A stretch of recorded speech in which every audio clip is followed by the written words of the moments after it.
Hello everyone and welcome to Gizu Talks United, and on this episode of Gizu Talks United, it is a flipping review of the game Manchester United had against Aston Villa at Old Trafford. Please don't forget to like, comment, subscribe, and also tell a friend. Also, I mean Gizu Talks United. And talking about the game Manchester United had against against Aston Villa at the Old Trafford, it was exciting. I'm really excited. I'm excited, exhausted, and also happy with the way Manchester United played yesterday. So let's get right to it as I give you my honest opinions on the game. But don't forget to like, comment, subscribe, and also tell a friend to tell a friend as well. March ends in 2 weeks' time, and on the 1,000 subscriber count, we are nowhere near that, not even a quarter. So please do well to subscribe and also tell a friend to tell a friend as well. Gizu Talks United. And talking about the game against Aston Villa, of which I'm quite excited and exhausted. Manchester United did everything they had to do to win this game, because heading into this game they were level on points with Aston Villa heading into this game, with Manchester United leading Aston Villa by a few goals. You get what I mean? So with Manchester United playing at Old Trafford, it was some sort of advantage for Manchester United to claim to win this game and then move 3 points ahead of Aston Villa, and they fairly vet that. You get what I mean? So talking about the game, the first half, I didn't enjoy the first half enough because in my opinion the attack was there, and we need to have a conversation about our attack, because we can't be playing games like this. Like, we can't be playing like this in some sort of high risk game like Aston Villa. Like, our attackers need to up their game, especially Brian Mbeumo. I've been one of the best supporters of Brian Mbeumo. Aside the shot on target he made in the game, impact wise, I didn't see him enough in the game, and him getting subbed in the second half, it was fair from Michael Carrick. And obviously you saw the turnout of the substitution. But come to talk about the substitutions and whatnot, let's talk about the goals Manchester United scored.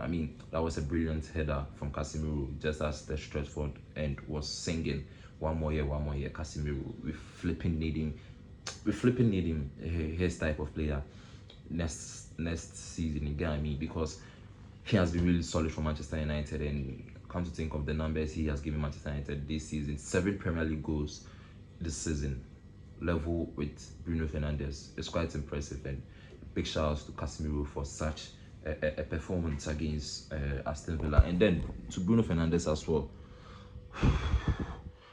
I just can't wrap my head around it.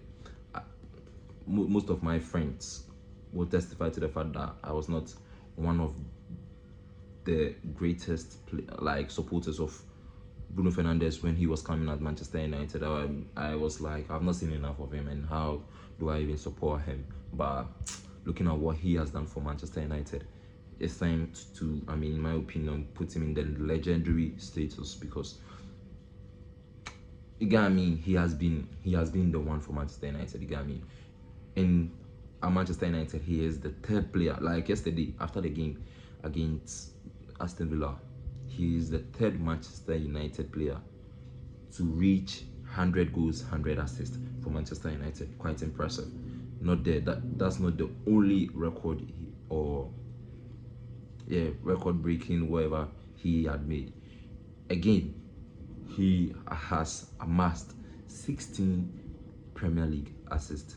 The last time I checked, Manchester United highest playmaker of the season was David Beckham with 15 assists. Bruno Fernandes has surpassed that, hoping to break that Premier League assist record of 20. He can do it with 8 games left, and I don't know. Bruno Fernandes has been him for Manchester United since he has played for Manchester United. Come to talk about the assist he gave to Casemiro and Matheus Cunha, that was quality from Bruno Fernandes. And come to talk about the goal Matheus Cunha scored. Brilliant. That was a brilliant run from Matheus Cunha to nick the ball off the defender position himself. It was a difficult one to score, but then leaning back and then placing the ball, that was the perfect style I expected from Matheus Cunha, and he delivered with his goal.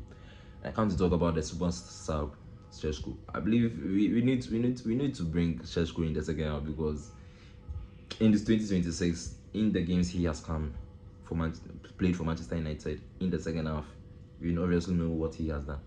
He has come in as a superstar sub for Manchester United. 7 games, I think 7 games he has netted. In 7 games he has come on as a substitution, as a substitute for flipping Manchester United. So it's quite impressive for a striker who barely found his feet under Ruben Amorim. You get what I mean? So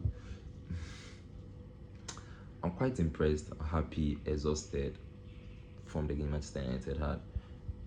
Should Manchester United have there was one controversial whatever in the game, but then Manchester United won. Who cares about that? Before Aston Villa scored their goal, I believe Tyrone Mings, the ball struck Tyrone Mings in his arms, but then it is what it is. The ref play on.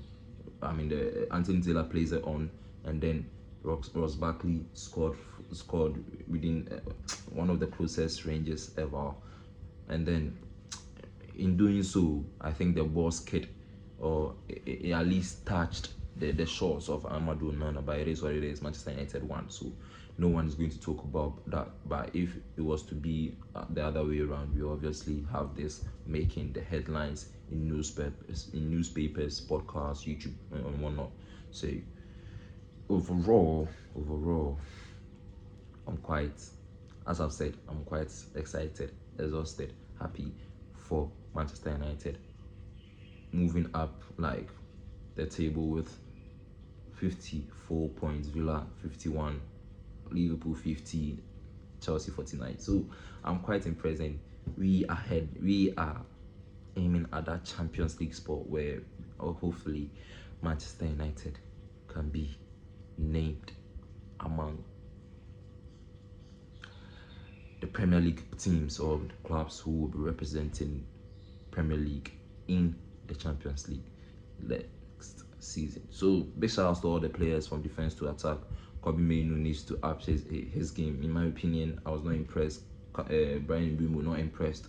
Amad Diallo, not impressed. Matheus Cunha, not impressed until he scored the goal. I mean, there are loads and loads of things these players need to improve in their game. Lenny, not impressed, but he made one of the best tackles in the game. So I'm quite enjoying this ride as Manchester United continues to be unbeaten in the Premier League at Old Trafford. Please don't forget to like, comment, subscribe, and also tell a friend to tell a friend. As well, it's not just a flipping football club, it's a flipping way of life. See you on the next episode.